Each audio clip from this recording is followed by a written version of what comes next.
Welcome to Train Freediving. In this video, I'm going to share with you 5 tips that you can use to improve the quality of your training and your performance in cold water.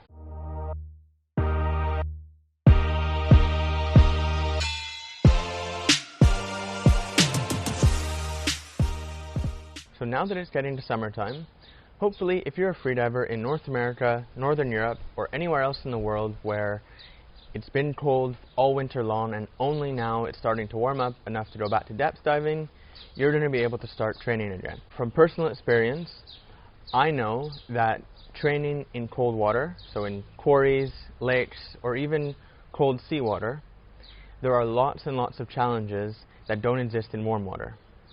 Now what I want to do for you in this video is share with you some tips that I use to improve the quality of my training and maximize my performance when I'm training or performing in a lake, quarry, or a cold sea.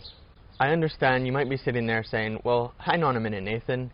You're sitting there in shorts and t-shirt, you live in Dahab, so what do you know about cold water freediving? Well, to tell you a little bit about myself, so I started my freediving in Montreal, training in the pool in the winter time, and in the summer, I only had access to a quarry. So for 3 years, I never dove in water that was warmer than 21 degrees at the surface and 4 degrees below 10 meters. Moving forward a few years, I actually won the 2018 United Kingdom Depth National Competition with 3 personal best dives, and not just personal best for cold water, but outright personal bests, with a 61 meter constant weight dive, a 52 meter free immersion dive, and a 35 meter no fins dive. So although I have made the great escape and made it to somewhere where there's relatively warm water all year round, I do have some experience training and performing in cold water, and I hope that the little tips and tricks that I use can help you guys improve the quality of your training in cold water too. All of the tips that I'm going to give to you today have nothing to do with building some kind of magical or superhuman tolerance to the cold. I don't do anything like the Wim Hof method.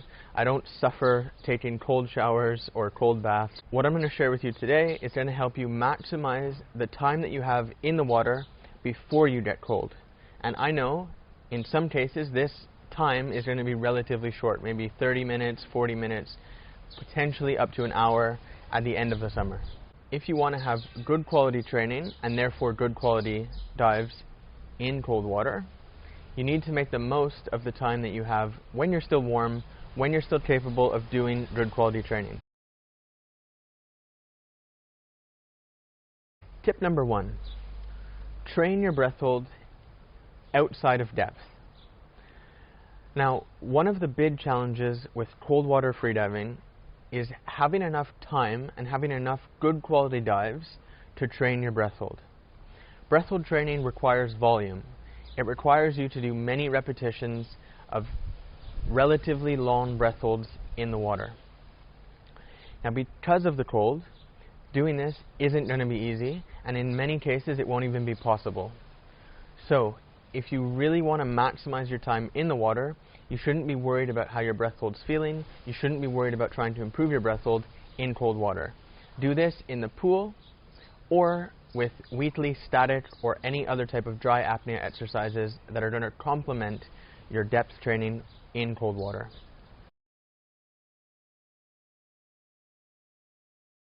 Tip number 2, divide your sessions into 2 parts. Your breath hold and the overall quality of your diving is going to go down as you get more and more cold. What this means is that the quality of the training you're able to do at the beginning of the session is always going to be higher than the quality of the training you do at the end of the session. Now, since we know this, since this is predictable and we know we're going to get cold eventually, you have to use this information to optimize your training sessions. And what I like to do is have 2 different types of training. So one training exercise, which might be a little bit more challenging, so this is going to include deeper dives, target dives, long dives like hangs or slow dives, or any type of equalization training done on an exhale, and I'm going to do this more challenging exercise at the beginning. Then I'll place a physically or mentally easier exercise at the end, so something like finning drills, turn practice, free fall position, or any other type of technical training that doesn't require such a long dive time or any type of breath hold challenges, put that at the end. Now by doing this, you're going to optimize the time that you're really warm by doing good quality deeper dives or longer dives, and then when you're cold and your breath hold's starting to decrease, then you can do more technical training which doesn't depend on your breath hold. Tip number 3. Do shallow warm-up dives on a passive exhale. If you dive in cold water, you're probably fully aware of thermoclines. And for those of you who don't know what a thermocline is, in most cold water like lakes and quarries, the surface water is going to be one temperature, so maybe 14, 16, or even up to 20 degrees at the end of the summer. But somewhere between 10 and 15 meters, the temperature is going to drop suddenly down to potentially 8 degrees, 5 degrees, or in some cases even less than 3 degrees. Continuing with the theme of conserving body heat as much as possible, you want to avoid going into the thermocline until it's absolutely necessary.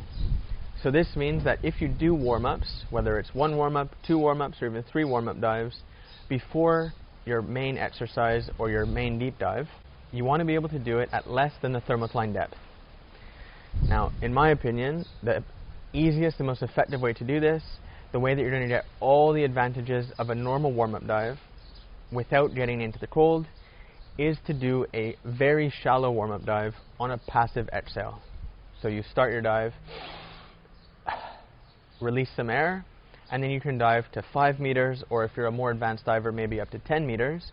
Normally this will be shallower than the thermocline, and it's, like I said, it's going to allow you to get all the benefits without putting yourself in the coldest water, conserving as much body heat as possible for your main exercises.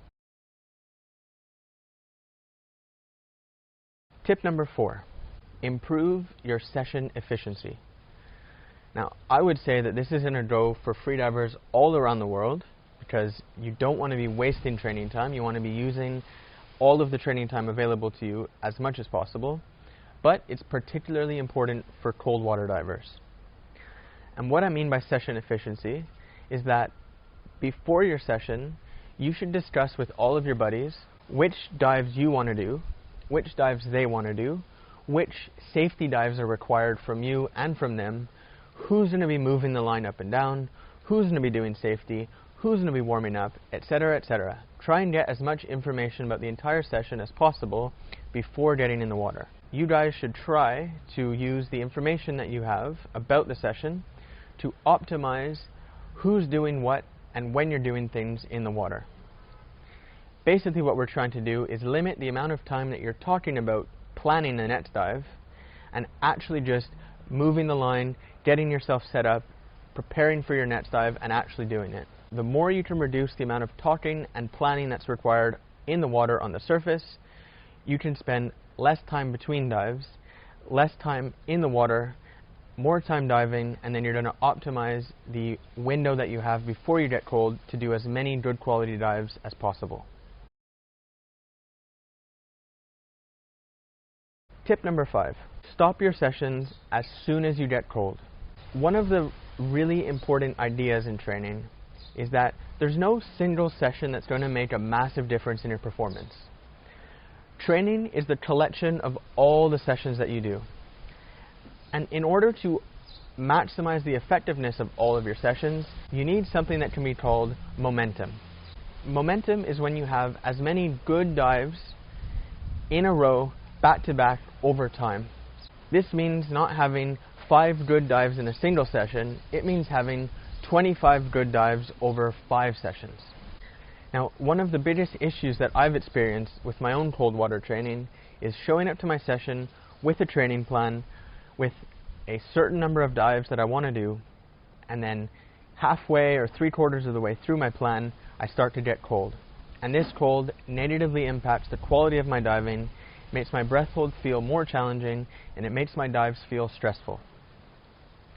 Now, if every session you're doing 5 or maybe even 6 good dives, and then your last 2 to 3 dives are horrible because you're cold, all you're doing is resetting your momentum.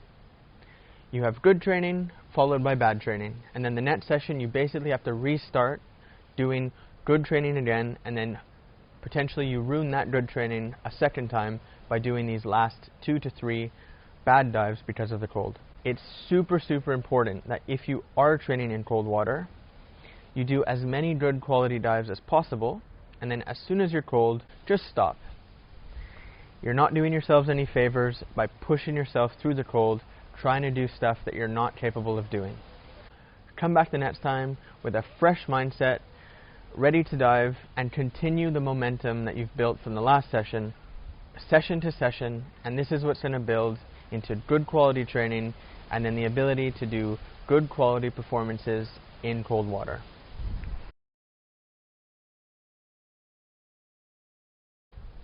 Now, I can't lie to you and say that just by using these tips, all of a sudden your diving is going to feel super easy in the cold. Cold is always going to be challenging. If there's a thermocline, if the water at depth is less than 10 degrees, doesn't matter how thick your wetsuit is, it doesn't matter how tough you are, this is going to present challenges. However, by using the tips that I shared with you, you can maximize the quality of your training before you get cold and then reduce the impact that the cold has on your overall training. So don't make the cold an excuse for not progressing. Use these tips to fine-tune your cold water training and make progress in spite of the cold.